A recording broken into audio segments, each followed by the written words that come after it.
Assalamualaikum warahmatullahi wabarakatuh.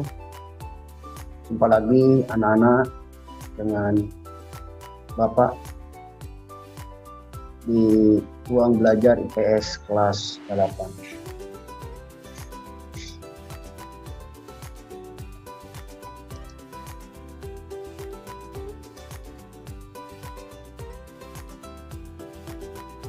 Kali ini anak-anak,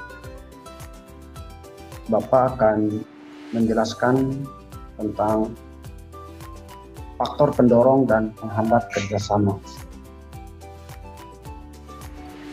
Mari kita simak pembelajaran kali ini. Tentu materi yang akan dipelajari di pertemuan kali ini, yang pertama, bagaimana faktor pendorong kerjasama di negara anggota ASEAN. Yang kedua, faktor penghambat kerjasama ASEAN.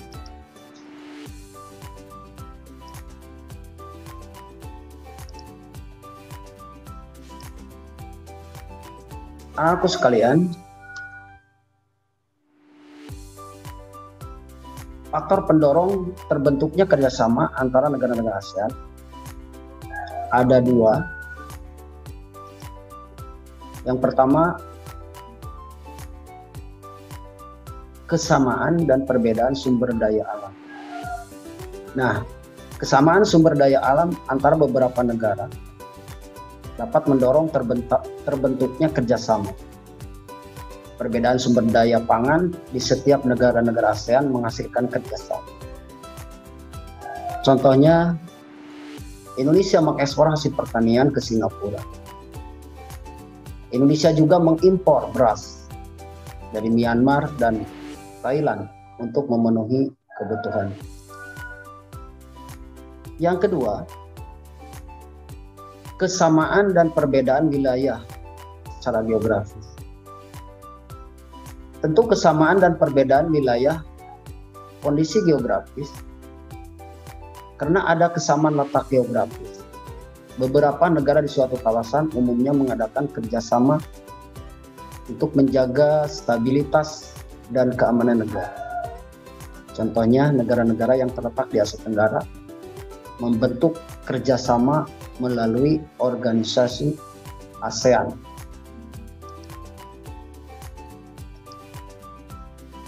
Yang kedua, anak-anak, ada faktor penghambat.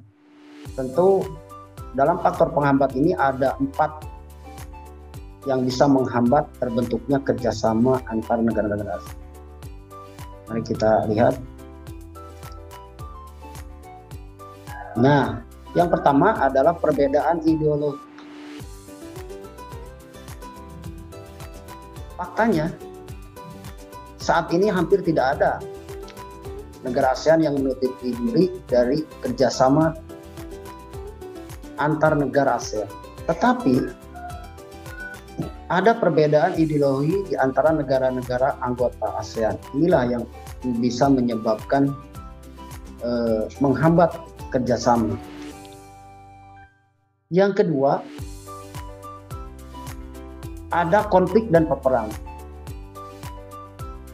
Kondisi konflik dan peperangan yang terjadi di dalam negeri maupun antara negara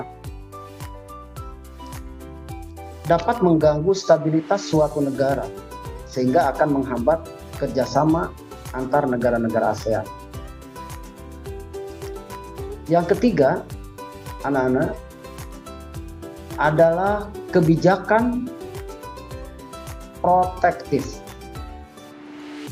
Nah, kebijakan protektif ini adalah suatu negara yang menerapkan kebijakan protektif, yaitu bertujuan melindungi kepentingan dalam negeri dan meningkatkan daya saing. Misalnya, suatu negara tidak menerima impor hasil pertanian karena memengaruhi kondisi pendapatan hasil pertanian dalam negeri.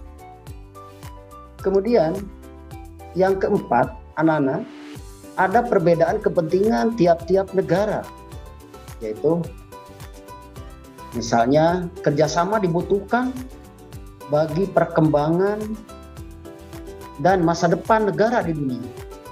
Tetapi dalam kerjasama antar negara, tiap-tiap negara memiliki kepentingan yang berbeda. Nah, perbedaan ini dapat menjadi salah satu penghambat kerjasama yang harmonis. Demikianlah anak-anak yang bisa Bapak sampaikan kaitan dengan pembelajaran IPS, yaitu mempelajari tentang bagaimana faktor pendorong dan faktor penghambat kerjasama. Untuk selanjutnya anak-anak, silahkan anak-anak kerjakan tugas yang Bapak berikan. Coba perhatikan di sini ada yang pertama, tugasnya yang harus dikerjakan, jelaskan pengertian faktor pendorong dan faktor penghambat kerjasama antar anggota negara ASEAN. Yang kedua, menyebutkan bentuk-bentuk kerjasama ASEAN, baik itu secara ekonomi, kemudian sosial, budaya, politik, dan pendidikan. Yang terakhir, tugasnya yang ketiga adalah bagaimana pengaruh kerjasama di bidang ekonomi, di bidang sosial, di bidang budaya, dan di bidang pendidikan terhadap kehidupan di ASEAN.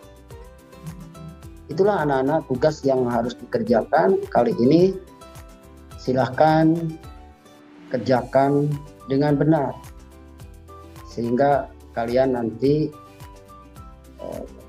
tugas ini bisa disetorkan langsung kepada Bapak. Itu saja dari Bapak. Terima kasih. Wabillahi taufiq wal hidayah.